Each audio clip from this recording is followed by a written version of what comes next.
السلام علیکم. Welcome to my channel curriculum activities. Welcome in my story world. تو پہلی جو کہانی تھی وہ تھی نادان شاگرد پر. جو دوسری کہانی ہے وہ ہے عقل مند کون. ایک تھا شہزادہ چھوٹے قد بری صورت والا، جبکہ اس کے دوسرے بھائی لمبے قد والے اور خوبصورت تھے.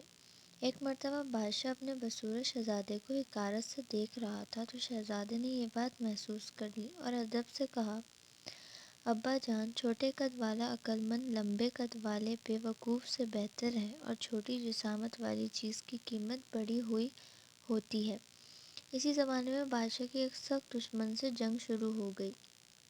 دونوں طرف سے لشکر صف باندھے ہوئے لڑائی کے منتظر تھے.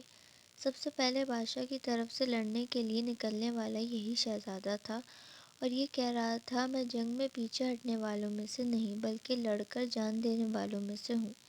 یہ بات کہہ کر دشمن کے سپاہیوں پر زوردار حملہ کر دیا اور دشمن کے چند بڑے آدمیوں کو قتل کر دیا.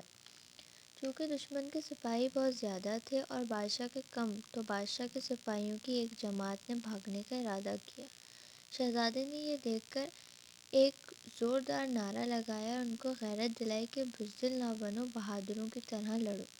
شہزادے کی اس بات سے ان کی غیرت کی رگ بھڑک اٹھی اور ایک مرتبہ میں مل کر ایسا حملہ کیا کہ دشمن کے سپاہیوں کی پیر اکھڑ گئے اور بادشاہ کے لشکر نے کامیابی حاصل کر لی.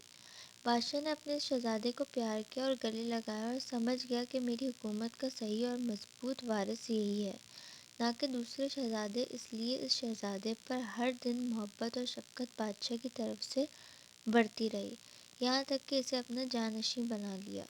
یہ دیکھ کر شہزادے کے دوسرے بھائی حسد کرنے لگے اور ایک روز اس کے کھانے میں زہر ڈال دیا.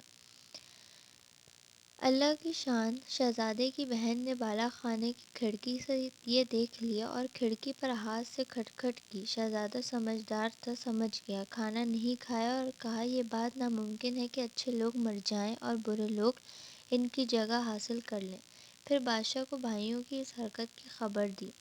بادشاہ نے ان شہزادوں کو ڈانٹا اور سزا دی. اس کے بعد میں سے ہر ایک کو ملک کے مختلف شہروں کا حصہ دار بنا دیا، جس کے بعد سب ہنسی خوشی رہنے لگے. اس کا فائدہ کیا ہوا؟